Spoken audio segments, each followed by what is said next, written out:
Hello and welcome into the Skraby Show for November 18th, 2025. Thank you so much for joining me tonight. As the guy said, I will be out tomorrow. I'll tell you a little bit about that later. But I just got some breaking news coming through my phone right now.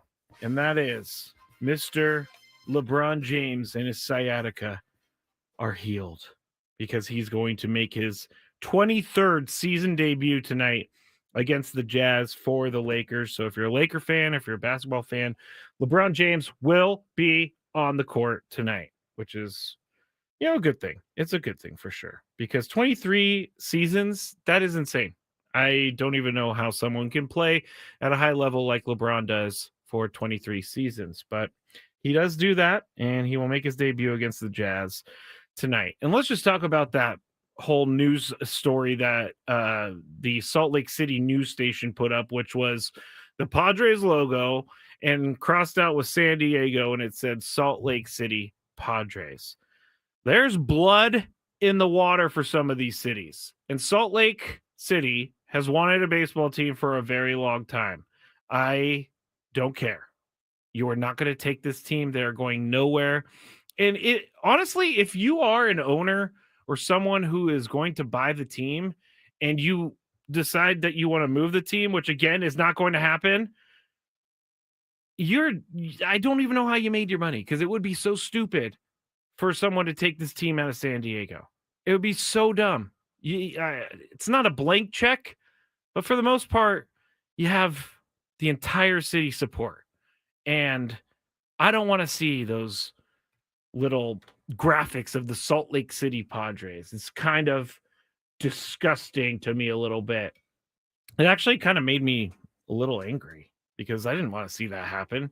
And no one wants another baseball team in a mountain area like Salt Lake City. No one wants another baseball team in that area.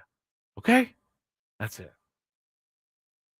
Trevor says Padres ain't moving. I agree. They're not moving. But that TV station smelled blood in the water with the announcement of the potential sale, and they went for it. So there you go. That's my thoughts. Do not touch my team, Salt Lake City, or else I will be very angry at you forever and ever and ever and ever and ever.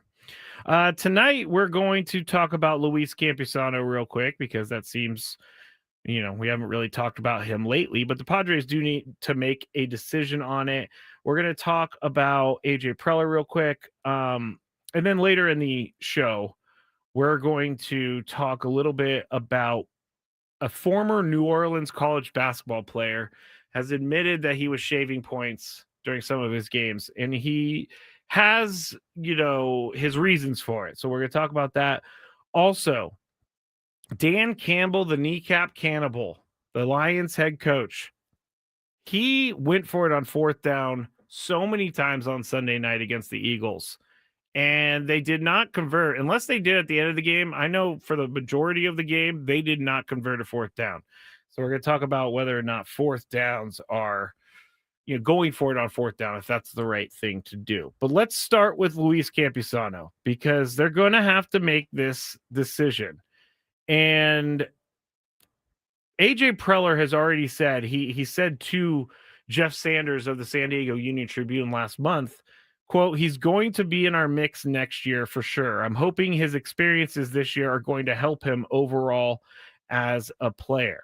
So the Campusano thing is weird to me, and we talked about this during the season, but the Campusano thing is weird to me because he's just tearing the cover off the baseball every other level except for Major League Baseball, except for the level you need to tear the cover off the baseball. And his defense just wasn't good enough for the Padres to put him out there and try to get some production out of him. So here's where I'm at with Luis Campusano. Obviously, he's under, team control and all of that. But I think it's time to move on. I think it's time maybe for him to have different scenery. We hear that from time to time that players sometimes just need a different look and a different feel. But I think we kind of already know what Luis Campusano is going to give us. So I'm not sure, outside the fact that he is on the roster, and he is a catcher, and they only have really one major league catcher in Freddie Fermin. I just think it's time to move on. I think it's time to stop using resources on trying to figure out whatever it is you're trying to figure out. Because at a certain point, I think you give someone so many chances, and you just have to cut bait. And I know that some people are going to say that he could figure it out at any second. He could figure it out this year. He could figure it out this year. You're absolutely right. He could. But some of the stuff we saw last year, I mean, he went 0 for 21 in his 10 games at the big league level. And yes, I know that's a tiny sample size, and I know that it's not easy to do what he did and go from the minor leagues to the major leagues and make that adjustment in only 10 games. I understand that. I think he needs more games for sure. But this comes off of a season where he hit 227 in 91 games in 2024. And you got to think, like, where did the 2023 version of Luis Campusano go? Because that was his best year of his career, 1.1 WAR, and he in 49 games he hit 319. He had an OPS of 847. He hit 7 home runs, drove in 30 RBIs. I think that's the guy that they keep holding on to. I guess I will in fantasy sports, in fantasy football, like there's a guy every single year that I end up picking up or drafting because I'm like, oh, he's right there. He's about to break out. He's about to be the guy I know he's going to be. And I waste all my time, and he never does it. So I feel like that's kind of where Campusano is right now. I feel like he's the guy that we know has talent, but has not, for whatever reason, been able to figure out the talent and do it at a consistent level. And if he can figure that out here in the offseason, I think he hit a home run today wherever he's playing. So he still can hit the ball. He still has that talent. But why does it not translate to the big league level? That's the most frustrating part. So after 6 years in the big leagues with the Padres, he's had 546 at bats. His batting average for his career is 240. Ooh, his OPS is an ominous number of 666. But I think we kind of know what we're getting from him. And I think it's time to move on. I think that they could figure something out and get a guy who's just, I guess, more consistent, number one. But I need a blank canvas, because when Luis Campusano is called up, it's like, okay, we've seen this. What is he going to do? Strike out? And that's mean of me to say because I couldn't hit a baseball. But it's what we have seen this entire time. Let's see. Campy seems like another V-Rod disaster. KG, for some reason, the guy's moved on to Houston, and KG still wants to crush Victor Rodriguez for something. I don't understand it. Reckoner says, I don't want to get rid of him. He's going to break out at some point. So you're on the same sort of path that I was on. Let's see. Campy's a 4A player, too good for AAA, but hasn't been good enough for the bigs. That's kind of true. Let's see. Also, if Campy wasn't worth a lick, AJ wouldn't keep him around. And Trevor says 8-inch spin movement in bigs. Yeah, obviously, big leagues are a much different animal than the minor leagues. But if Campy wasn't worth a lick, AJ wouldn't keep him around. I'm starting to wonder if AJ is thinking the same way we are thinking. He's going to break out at some point. And I guess if you're looking at it, he doesn't cost a lot of money. So it's not like something that they need to figure out for payroll reasons, because he's a back and forth player from the minor leagues to the major leagues. So it's not a financial concern as to why they would need to get rid of him. He's making $1 million, an estimated $1 million for 2026. But I think enough is enough. I don't think you can go into this season, from what we've seen already from Luis Campusano, I don't think you can go into this season and think that he's going to be a full season long backup catcher. I just don't see it. Eric says he's under control. Yes, he is under control, and that will be great for the Padres, obviously, but it will be great for other teams too. So you could use that as a sales piece. I have a feeling they could get something for Luis Campusano, just because. Why don't you go and find a team that feels the way you do? He's going to break out one day, and you have to kind of gamble, I guess, because if he doesn't break out, then you win. And if he does break out, then every Padre fan is going to be like, remember when Luis Campusano was on the team? So it's kind of there's only one way to win in that situation, and it's just be right that you know that he's never going to break through at the big league level. And also, his defense isn't great. His defense is some of the poorest defense in baseball. And we all know how important that catcher position is. I mean, Fermin did a great job. Diaz did a great job. Maldonado had some struggles, but he did retire. So in closing everything up on Luis Campusano, my thought is, after 6 seasons with the Padres, I think it's time to go in a different direction. You've given him a lot of time. And this isn't me trying to be dramatic. But I think after 6 years, you know what you're going to get. You know that you're going to get a guy that might be able to hit sometimes, or you're going to get a guy who didn't even have a hit at the big league level last season, again, in 10 games. So I know that's unfair. But Luis Campusano, I think it's time. All right, you can watch the show if you want. You can go to Facebook, 97.3 The Fan. You can go to YouTube at The Skraby Show. You could also go to 97.3 The Fan on YouTube, Twitch, 97.3 The Fan, and then on X. We are now on X on the 97.3 The Fan SD Twitter. So you can go there and watch the show as well. Although if you do comment, I cannot see comments from, or I can see comments from X. I just can't respond to them on the chat. So there you go. When we get back here, we're going to talk about the qualifying offers, Dylan Cease, Michael King. We're also going to talk about that New Orleans college basketball player. So we're just going to keep sliding all the topics down as we go through the Skraby Show. Thanks for listening. I'll be back shortly on 97.3 The Fan. Old.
All guests on 97.3 The Fan joining us on the David P. Shapiro Fan Hotline. David P. Shapiro, criminal defense attorneys helping good people regain control of their future when charged with a crime since 2010. Visit davidpshapirolaw.com. Matt Skraby here with you, 97.3 The Fan, The Skraby Show. Again, you can watch us on YouTube at The Skraby Show. I'm trying to get to a certain level of subscribers so I could start doing more cool stuff. So if you can, please do. YouTube.com/ at The Skraby Show. Skraby is spelled SKRAB as in boy, Y. I always say B as in boy because when I was growing up, my mom would like order food or something from a restaurant and she'd have to give the last name. It was always B as in boy. So I've just taken that and ran with it. Ran with the B as in boy. So everybody knows if you were, not everybody, but if you were listening earlier in Gwen and Chris and you heard me be a little bit angry, my dog, Lucky, he is a golden retriever husky. He woke me up at 3:32 a.m. this morning so that he could go to the bathroom, but it was raining and he didn't want to go outside. It was a whole thing. It woke me up. I never got back to sleep. So I've been a little grumpy today. And that's, I got in a better mood once the show moved on and everything like that until I said North Dakota. And if you don't know what I'm talking about, go back to the 3:40 p.m. segment with Gwen and Chris. But I have something for you that I think will make people happy. And I walked into work today, and we always have one of the stations playing on the overhead speakers. So it could be country, it could be alt, it could be sunny, it could or sunny 98.1, or it could be Kixie 96.5. So I walk in, and I'm like, I hear Christmas music. I hear Christmas music, which means everybody, Kixie 96.5 has started their Christmas music. If you don't know, every single year they transform into Christmas music. And from now until after Christmas, you're going to be able to hear all the hits. So I got a little excited. I got to say, I'm not much of a holiday person in general, not just the holidays, like these upcoming holidays. I don't know. Maybe call me lame or something, but I'm just not into it. But I don't care who you are. Christmas music makes you happy. Christmas music just puts you into a good feel. I don't know why, but all that nostalgia comes back. All those good feelings of being a kid comes back. And so when I walked into work today and I heard that Christmas music on the loudspeaker, I was immediately put into a good mood. So if you are in a bad mood like I was earlier, go ahead and turn on after 7 p.m. Turn on Kixie 96.5 and you'll hear some Christmas music. The Aztecs are going to be playing tonight. Magoon Guath is back. So we'll be the guys will be talking about that tomorrow. I'll share where I'm going tomorrow in a little bit. But let's talk about Michael King and Dylan Cease. The qualifying offer, $22+ million for 1 year. So basically the qualifying offer is teams can offer it to a player. The player can accept it. Then they get that amount of money for 1 season. And if they don't accept it, if they reject the qualifying offer, the team will get a draft pick or 2 in this case for the Padres because Michael King and Dylan Cease both rejected the qualifying offer, which was expected. The Michael King thing it's not about him, but it does bother me a little bit that there was so much hype. There was so much fanfare. There was so much behind Michael King being a Padre. And I know it's not his fault. I'm sure that he would have rather pitched last year than not. But it just feels like there was, and he could come back with the team. Like they can offer him a contract in free agency to come back. But I just don't think that's going to happen. But it seems like the Michael King Padres era, if he doesn't come back to the team, is just kind of open-ended. I don't think we ever really could say whether or not the Padres won the trade. If anything, I think the Padres might lose the trade in that regard of Juan Soto because Michael King, you only got 1 year out of him, basically. And it just is disappointing because I thought Michael King was going to be a guy for the Padres that we were going to see for years, but it just doesn't seem like that's going to happen. It's just not looking that way.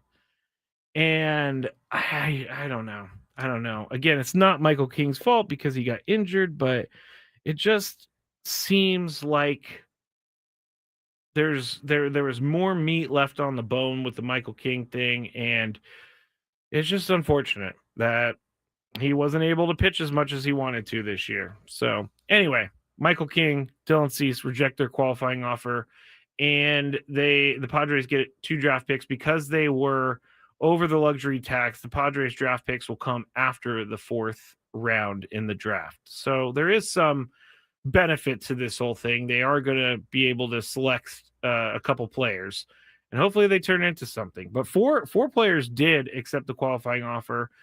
Trent Grisham of the Yankees, which sounds like a pretty good payday for him. He did have a good season, goodish season. I mean, he hit a bunch of home runs, but he's also a lefty in Yankee Stadium.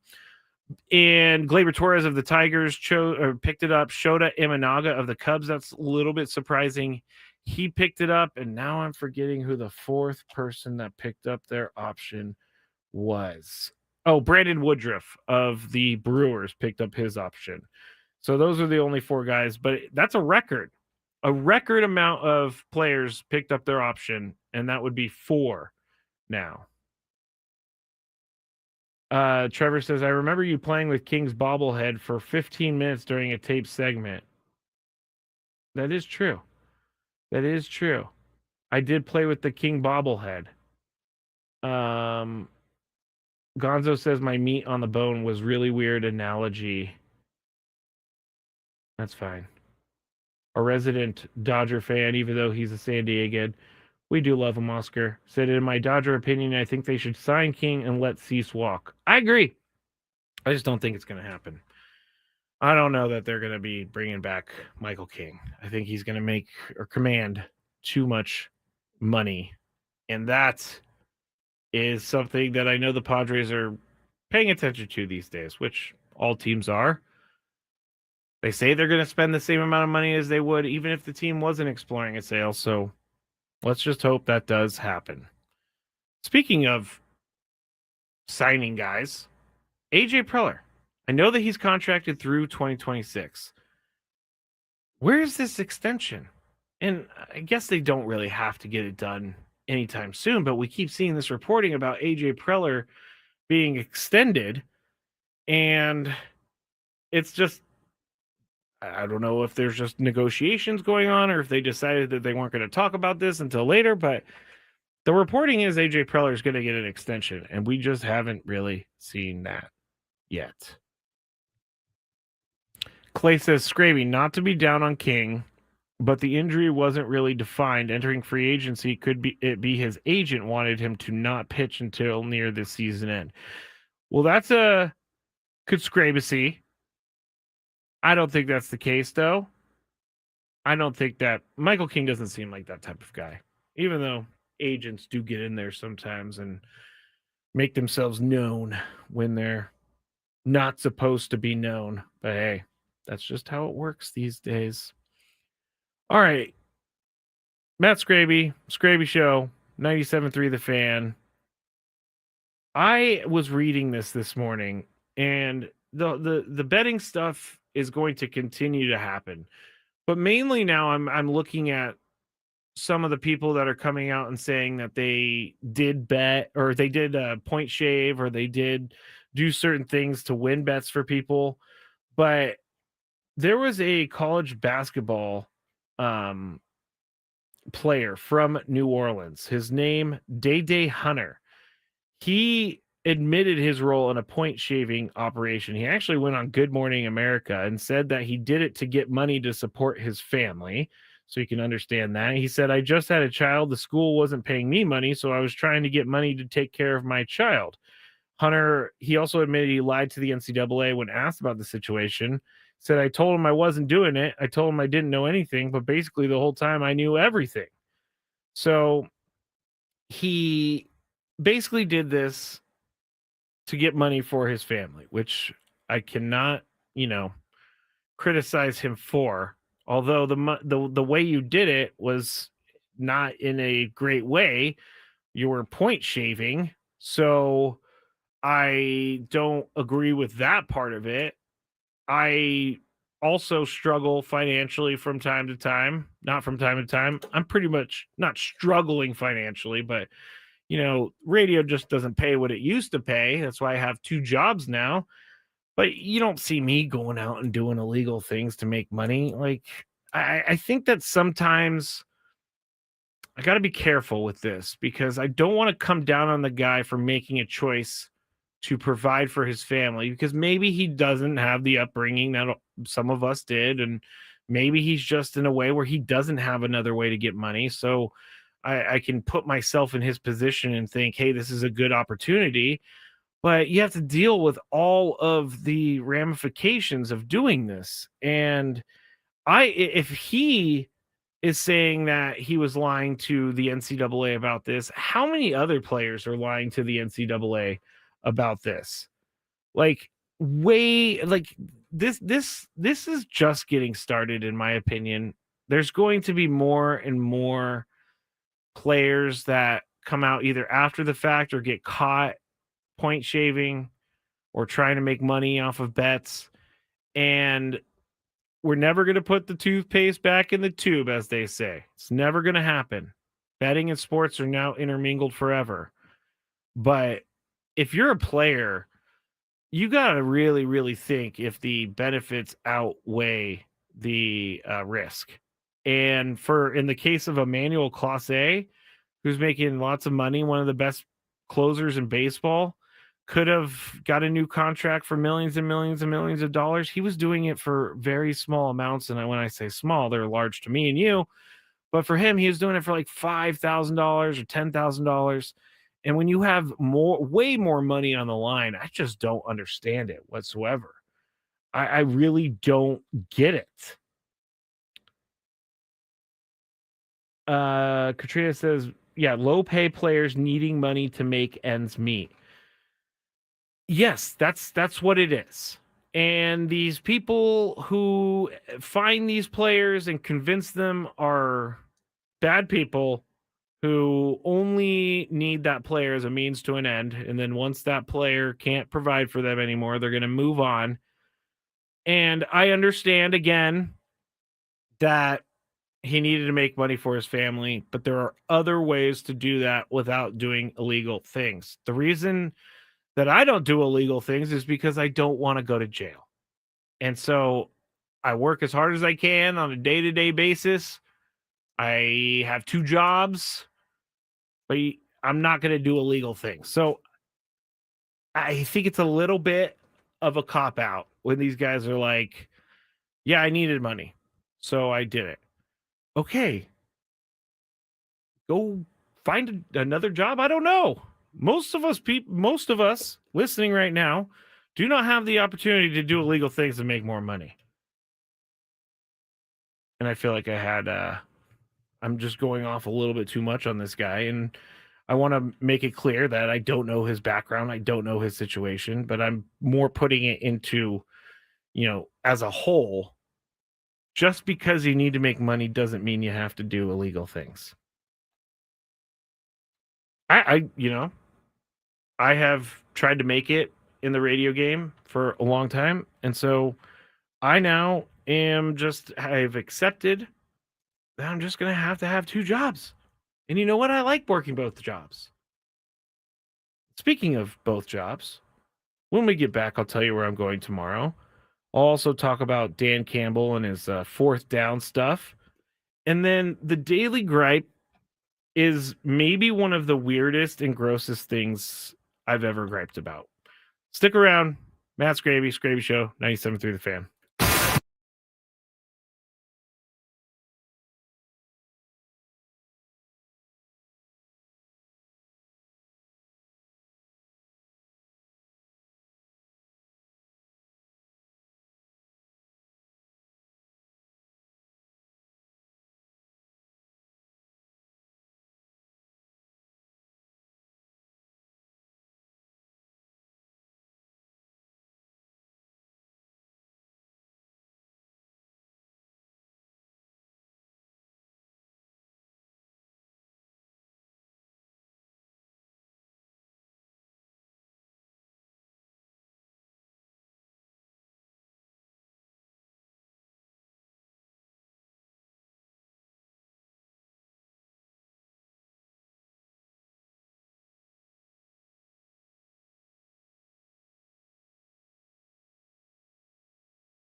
I have been off social media since the show started, or the Gwen and Chris show started, but I was just made aware of some drama from the chat at G Fayeth. Thank you for letting me know this. Sometimes I miss this stuff, but I'm glad that you said something because apparently Shohei Ohtani was upset with the Padres after he got hit in the back by Robert Suarez. We all remember this when Fernando was getting hit and then Shohei got hit. Both managers came out and they were all ejected from the game. But apparently, Dodgers announcer Steven Nelson, Ohtani made a notable change to his routine after that game in order to send the Padres a message. Let me see if this, I'm just learning about this, so let me see if I can get this video going right now. Let's see. From Blake Harris. Let's see. Here we go. We're all learning this together. This is from ESPN LA. Yeah, I'll give you something. When the next time you guys talk about the Dodgers-Padres rivalry, if you notice, if you watch Shohei Ohtani at the start of every game, his first plate appearance, he walks to the plate and he tips his helmet to the opposing dugout, right? And then he does his salute.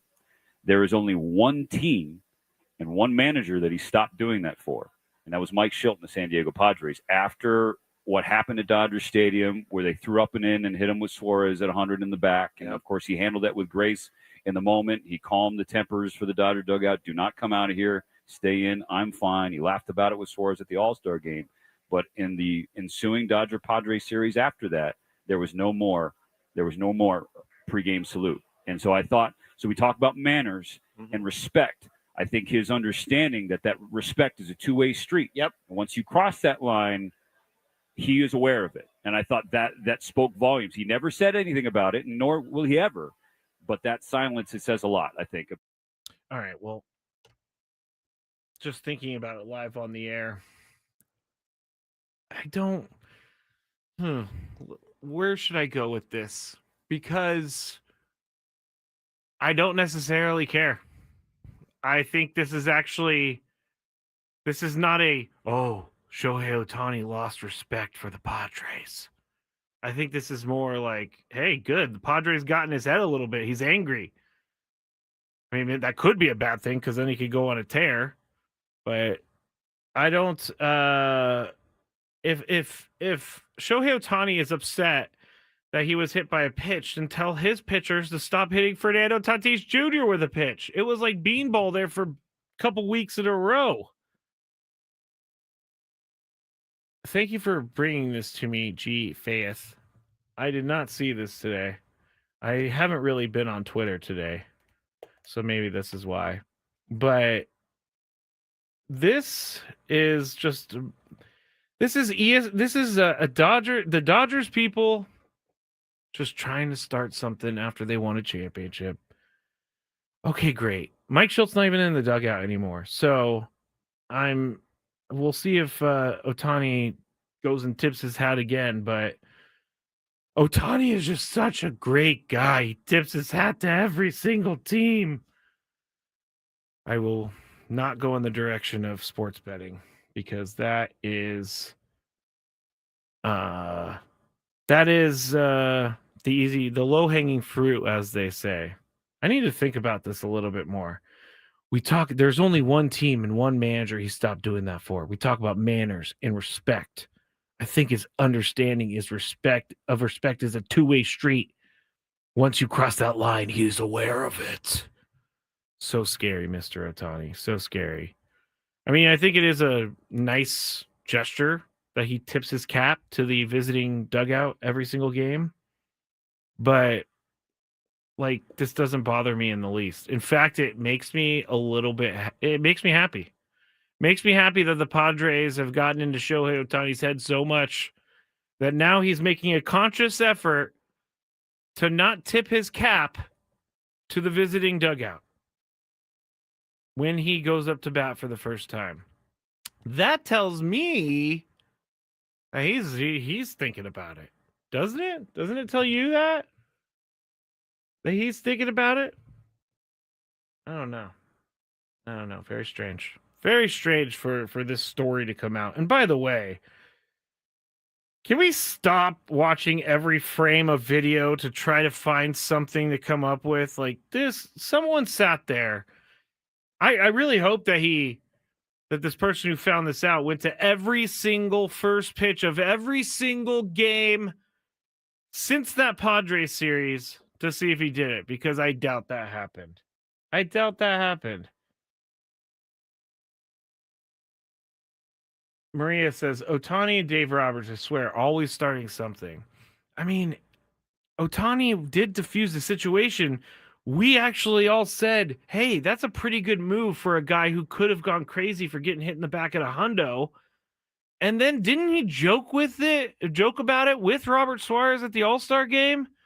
I seem to remember a video of Shohei Otani and Robert Suarez talking and kind of laughing a little bit. So I believe, as I've come around in circles to this whole story, I believe this is just a radio station or a reporter, whoever said this, that is trying to get some clicks. And I gave them some clicks. Let's see. Yeah, Dave Roberts started the whole thing with the sinister sling. I don't know. I will bring this up. I'm not here tomorrow, so I'm gonna have to remember to. But this, when you need a villain, the Padres are gonna be that villain, and I like being the villain. I would much rather be the villain than the good guy. If we're playing it like in real life, obviously I want to be the good guy. I don't want to be a villain in real life. But if you're in sports or movies, playing the villain is always more fun than playing the good guy. I think that's true. But, oh man, how am I ever going to go to sleep tonight knowing that Shohei Otani did not tip his cap to Mike Schilt and the Padres? Again, I believe I would have to go back, so maybe I'm speaking out of school here. I believe the Dodgers started with the Plunk Fest first. I'm not sure. I'm going to have to go back, but I believe that they started the whole thing. That is a bummer. But thank you for bringing that story to me. I did not see it. And that's probably because I was not on Twitter today at all. Excuse me. Dan Campbell, fourth downs. This is what the Lions do. They go for it on fourth down all the time. And Troy Aikman praised Lions coach Dan Campbell in week 3 for his big onions. But the Lions went for it 5 times on fourth down against the Eagles. They did not convert any of them. And I hate it when they say on the broadcast, like, the analytics, they go for it. I don't think that analytics work in football. And the reason is there are so many different factors in football that you just cannot predict. What's the weather? Did you lose a lineman during the game? Did they lose a defensive lineman during a game? Like, I hate it when they go, well, analytics says to go for it.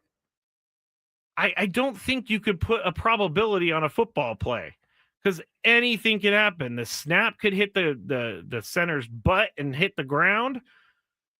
Like, there could be a fumbled snap. There's so many different things that happen. But people are saying that the Lions go for it too much on fourth down. And I will say that it does make for some nerve-wracking watching if you're a Lions fan. But if this is their identity, if this is what the Lions want to do, you live by going on for it on fourth down and you die by going for it on fourth down. And so I don't think there's anything wrong with this. This is what they do. This is what they've done all year. It wasn't like he just decided out of nowhere, hey, we're going to go for every fourth down this year or this game. We're going to go for every fourth down. That's not what they're doing. They're doing it every single week. So for people that are saying that he doesn't know what he's doing, people that are saying that he's ruining the season, he ruined the game against the Eagles because he went for it on fourth down.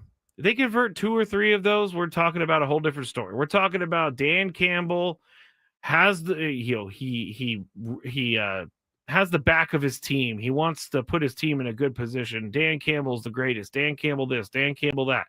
But because he didn't convert any fourth downs, Dan Campbell is now the bad goat, not the good goat, the bad goat. Back to Ohtani for a second, because Clay says Ohtani against the Padres this year, 49 at-bats, a home run, 4 RBIs.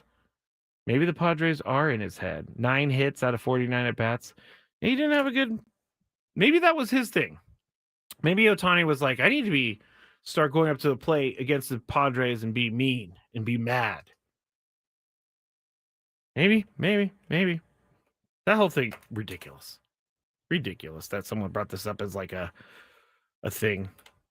Anyway. Any hoot. Should I go with... There's a couple other stories now that we're coming to the end of the show. I'm going to go with this one. And I don't know if anybody knows who I'm not going to go with that one. It's a YouTube streamer, and I don't care, who got arrested for being an idiot, and I don't care. But here, I'll go with this one, just because I was so, negative here in the last segment. There is a guy on the PGA Tour, Adam Schenk, and this is what I love about golf sometimes. Adam Schenk, he started 243 PGA Tour events. He finally won one over the weekend. He said, I've putt for PGA Tour wins so many times in my barn. To see one go in was something I'll never forget. I mean, talk about someone who stuck with it. 243 starts in the PGA Tour, and this was his first win. That is dedication to your craft. That is dedication to your craft, sir.